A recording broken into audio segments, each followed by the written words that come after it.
Hey everyone, and welcome. Today we're tackling a really big question. What is consciousness? It's something that psychology and philosophy have been trying to figure out for ages. So, get ready, because we're going to explore some tricky ideas like dualism, materialism, and emergent properties. First up, dualism. This idea comes from a philosopher called René Descartes, way back in the 17th century. Descartes thought that our minds and bodies are totally separate things. Your body is like a machine made of stuff you can touch and measure. But your mind, where your thoughts and feelings live, is invisible and can't be measured.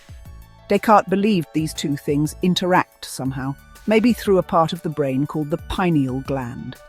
Dualism tries to explain why consciousness is so special by saying it's not part of the physical world at all. But then we have materialism. Materialists say that consciousness isn't special like that. They think it's just a product of your brain working, like a computer. All your thoughts, feelings, everything is just neurons firing and chemicals doing their thing.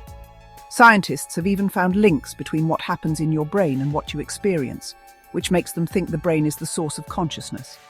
So no need for a separate mind in this view. Now, let's look at emergent properties. This is kind of a middle ground. It says that consciousness comes from lots of simple brain processes working together in a complex way. Think of it like water. Individual water molecules aren't wet, but when you put loads together, you get wetness. So, consciousness might be like that. Something special that appears when the brain does its complex thing. It depends on the physical brain, but it's more than just the sum of its parts. So, how do we actually study consciousness?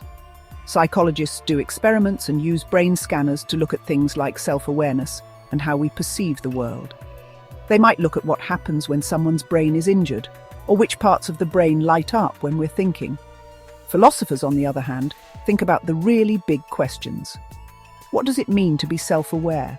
What does it actually feel like to be? Basically, psychology and philosophy work together. Psychology gives us the facts, and philosophy helps us make sense of them. Whether you think dualism, materialism, or emergent properties is closer to the truth, understanding consciousness is a massive challenge. Now, I would like to hear from you all.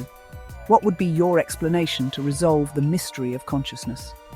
If you liked this video, hit the like button and subscribe for more brain teasers. See you next time.